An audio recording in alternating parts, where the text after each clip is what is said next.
Otashi vulika wo puna omihoko dhimwe ihaadhi gondwa oongombe, pamwe nakuhokana sho inaa gandja ongombe okwiiyutha kooveta nokoompango dhomuhoko ngo, oshoka omuntu ngele iha gondwa ongombe ita vulu oku ka gandwa ongombe, oshoka oshitunda nohedhi oshilongo nomukalo gwasho. Ihe omukiintu inaa pewa ongombe okwafa ngaa nelugo lyolyene iheli ningilwa, ye omukiintu eli koondjokana inaa ningilwa elugo okwa kundukidhwa kiidhilo oyindji mono mwa kwatelwa nokuli ngele opweya nande iituthi yomauwinayi tashi vulika akale ngaa angambekwa okuninga shika naashiyaka, ye takala ishewe inaa manguluka noho natango. Ihe nandi popye ashike meukililo kutya ngaashi oonuuwedha komilunga ohaya gondwa ongombe, ngele owa tokola okuhokana okakadhona kokandonga, ongombe oyo ya simana koohe nooyina yomukadhona ngo. Noweeta ongombe oto mono aakulukadhi taya kuwilile moshili naasamane taya kaluluka kutya noshili okaana ketu otaka yi mongombe. Ongombe yiigonda omukadhona ngele okwa gondwa otiitumbula naandiya lyongombe uulukile aantu, ta holola etumba lye kutya ye sho azi koohe eye akale hono aka kalele omulumentu ngono inaza kwaala noshitumbula shoka ila tukale, ihe okwa zako peziminino pokati kaakuluntu ye oshowo kaakuluntu mbe aakuluntu ya taamba ongombe yo taya vulu okugandja omunona, sho osho haku tiwa okwaya mongombe. Oshitumbula shono kutya otaka yi mongombe hangombe andola kutya aantu oye hole onyama yalye onyama yo aantu ya gandje po omwana molwa onyama yongombe,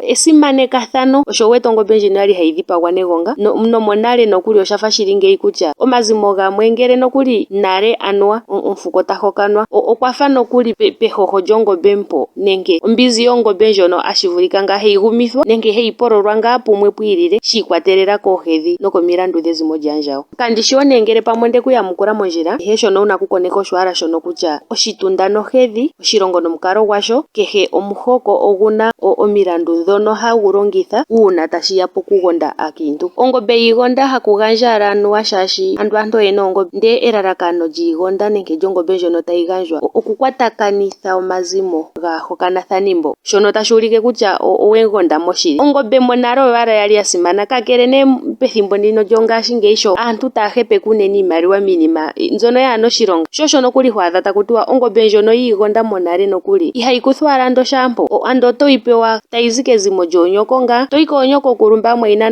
na nyoko ndee tayi kupe ongombe. Nongele owa tokola omazimo nale aantu oyali haya tondokelathana, oto vulu okupewa ongombe kunyoko kulwe eto hokana. Iikulya mbyo hamu landa oyindji nomalovu ngo tamu landa ogendji tamu idhipagelepo ngo. Moohedhi dhaawambo nenge nditye meukililo ngiika nandi popye onyapilakandji tandi popi, kayina naana oshilonga shasha, shoka nande owukale wuna ohango yoye yuudha omalovu niikulya ndele ino gandja ongombe kaavali, aavali otaya kala ngaa yafa taye ku sinonoma ngaa kutya omuntu nguno oomboha adhihe momutse gwe odhili ngaa dha thetwa nawa shili. Osho wu wete nandi gandje nande oshiholelwa kutya omuNamibia ngele otazi mo moNamibia taka hokana ndadhini kutumbula nande okoBotswana, owuna okwiiyutha koompango dhaambe. Ngele ihaa gondwa ongombe itozi noohedhi dhoshilongo shaayeni tokedhi fala koshilongo shaantu, yo ngele ohaa gondwa iingulu oto gandja ngaa oshingulu. Ashike kandishi naana kutya epulo lyoye oto li pulile mukalo guni, oshoka omihoko dhimwe aantu haayehe haa gondwa oongombe, yamwe oyena ngaa shoka shawo haa gondwa ndee hasho nande ndeendela kutumbula mpano kutya mbano ohaa gondwa shike.